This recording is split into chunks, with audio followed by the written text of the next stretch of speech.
What are some obstacles to authenticity?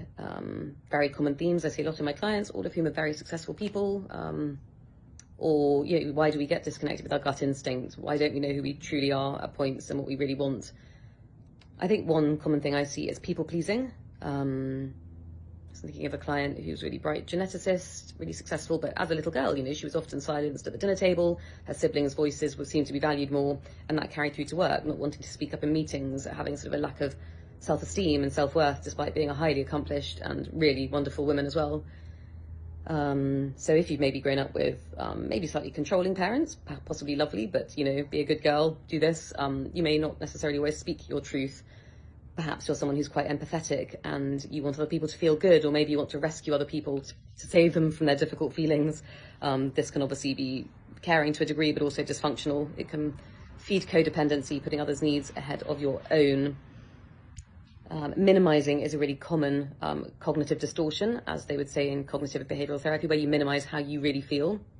That's probably quite a bit British trait, I'm terribly sorry, but it's no big deal, and not really stepping into the fullness of how we're really feeling if it's maybe more difficult to acknowledge. So let's say, for example, you're in a car with someone who's maybe a bit mentally having some sort of mental break and is speeding down a freeway, and you're thinking internally, shit, I'm worried that they're going to kill me. You might minimize that afterwards, because you may not want to have a really difficult conversation, or you may not know what is going on there. You might minimize things that you shouldn't be minimizing. Let's say you're in a relationship with an otherwise wonderful woman who can be quite abusive at points. Let's say she hits you. You might minimize that for various reasons. Perhaps it's too painful to admit that person might be not who you hope that they were. We can also find ourselves intellectualizing, trying to kind of find reasons, think our way around things that are otherwise clearly sort of shouts of your intuition.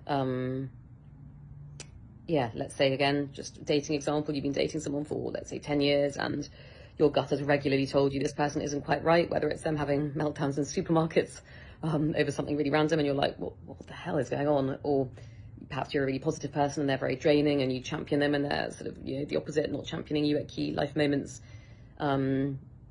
Your gut may be clearly shouting this person isn't right, but perhaps you intellectualize your way around that, because perhaps you don't believe that there are other people out there, or perhaps you don't feel worthy in some way, or perhaps you've never been truly in love.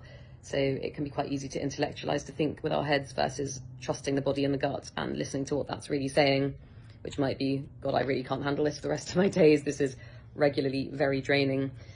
So, there are a few ways to connect better with your gut intuition, your gut instinct. Journaling is one I've mentioned. So, writing, especially at points of stress in life, where you feel a bit overwhelmed, writing down what you're thinking and feeling. It doesn't have to be structured, just vomiting out everything you're feeling onto a page.